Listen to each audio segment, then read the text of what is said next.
On New Year's Day of 2025, the footage of Nathaniel Coleman doing No One Mourns the Wicked dropped on the Mellow YouTube channel, and climbers pretty immediately zeroed in on one short section of the film.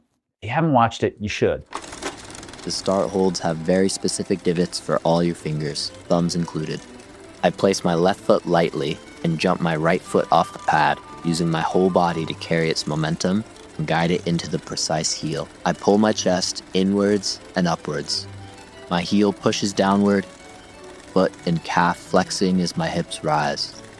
My mind is racing, but I reach for the right hand as if I had all the time in the world. The comments were unanimous. This part was perfection. And I agree, I love this kind of breakdown, and this one is particularly well done.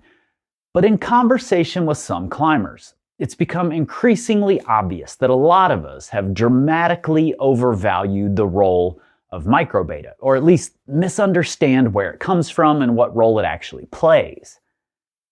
In this video, I want to discuss when microbeta is important and when it isn't, where we go wrong, and how we can get better at getting it right.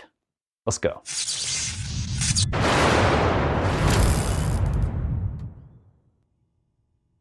Now let me start by saying this. The details can be important, incredibly so, but not all of them, not all of the time, and most of them just aren't as important as we like to make them.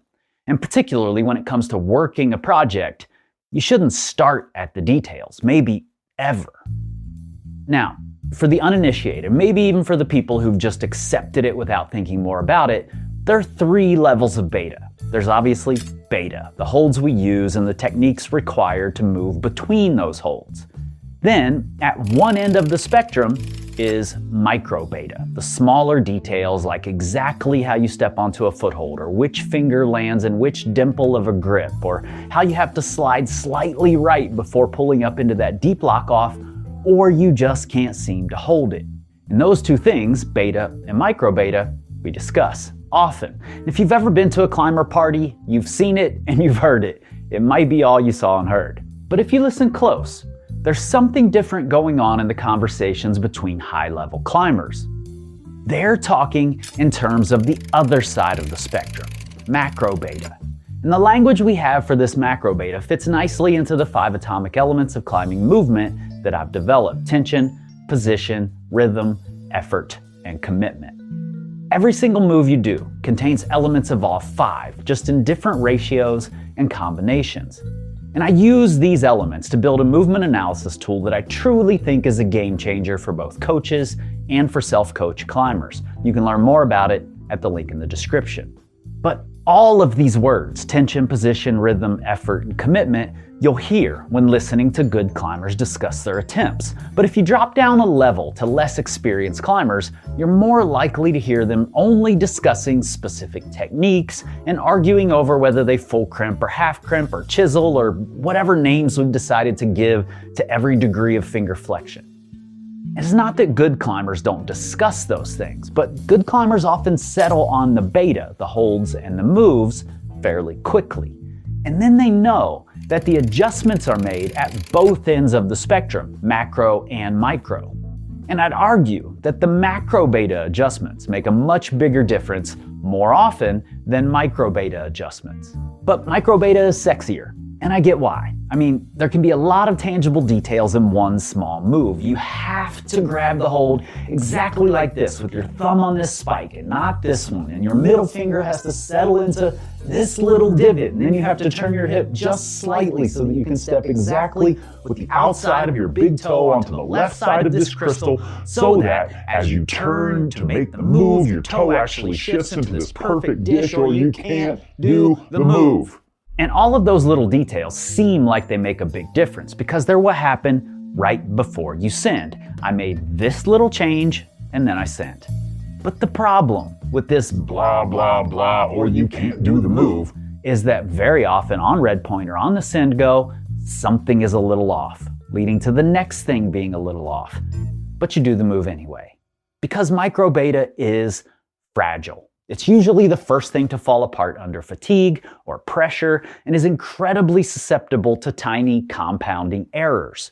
When that microbeta fails, what takes over to make sure we can execute the beta is the macrobeta, the tension or the position or effort. You get those things right first, and then good microbeta becomes even more valuable and can increase your chances dramatically. But good microbeta.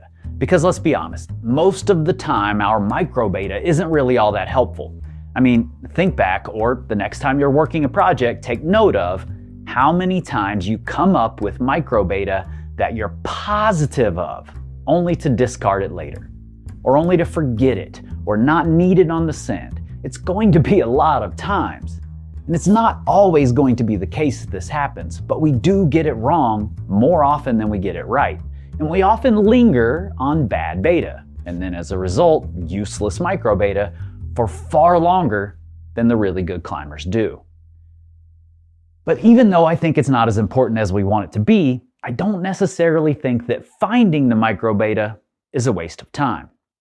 And that's because microbeta of all kinds is a byproduct of something I believe is incredibly important: awareness.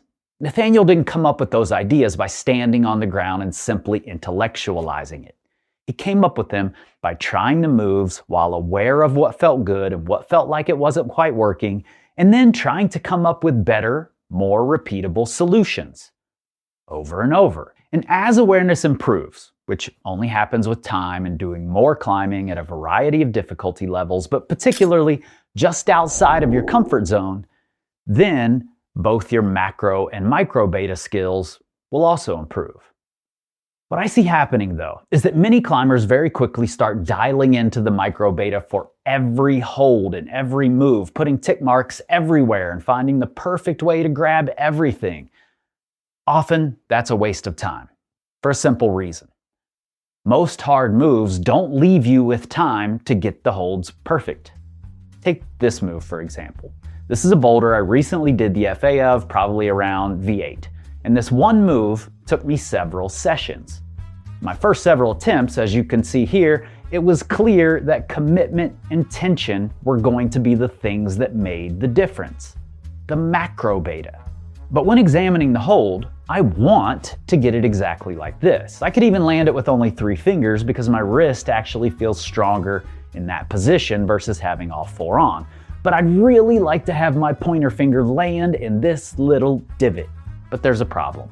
It's the target hold of a violent move. And I've already confirmed that commitment and tension are the major themes. So I tried ticking it and just hitting it a few times from under the roof with my feet on the ground. And never once hit it right. You can see that I instinctively adjust every time because I'm not really even close. But I knew I'd never be able to adjust on the go until after I made the next couple of moves.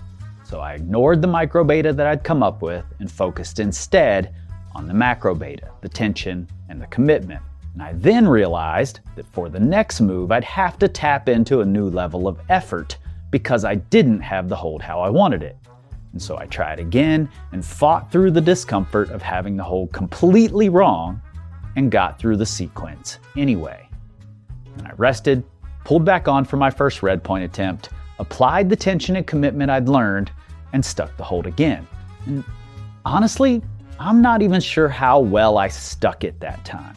I knew I could do the next moves no matter how I landed it, as long as I fought for it. And I got the thing done. On a day when I'd gone up only to try that one move that I hadn't even done yet. All because I let go of the micro beta and focused instead on the macro beta. And if you actually take in what Nathaniel says in the film, in this section that's so beautifully done, the actual micro beta, the dimples his fingers go in, where his thumb sits, placing his foot lightly, that all happens just in stepping off the pads, in a moment where he has complete control. It's building his confidence. But when he makes the big move, it's all macro beta. My heel will come off, and I don't fight it. I need to keep my shoulders close to the wall. So close I have to crane my neck to avoid hitting my head. My full focus is on balancing the push and pull of my left and right hand as my hips and legs peel away from the wall. I let my body act instinctively as the small muscles in my core and legs play the balancing act of controlling the swing. and keeping the pressure in my hands as constant as possible. A sudden change in force would mean losing my grip, and the attempt is over. It's all Microbeta: commitment, tension, position, rhythm, effort. He says, I let my body act instinctively. And the science supports this. Study after study shows that if we consciously try to control the body while performing, we interrupt the movement. It's theorized that this is the reason athletes choke. They're trying too hard to control their body. So what Nathaniel's saying is exactly how science explains the performance of high-level athletes. They are intellectual in preparation, but instinctual in performance. They aren't thinking about the microbeta anymore. And the fact is, Nathaniel Coleman, through years of climbing on hard projects, pressure and competition, and time spent intentionally learning, has developed the awareness to determine which microbeta matters and which doesn't, the pieces of moves he needs to keep in mind and which he can let play out on their own, and when to discard things and move on. He knows when the macrobeta is the better answer. And when things go wrong, when his plan doesn't work out, he knows how to fight for it anyway. But until you've built Nathaniel Coleman level awareness, which may never happen, the best thing you can do is to keep re-examining, keep questioning, and keep trying to improve your chances. But between every single time you do that, give a solid effort and fight for it. It's how we learn what to do in the moment, and it's how we get better. See you next time.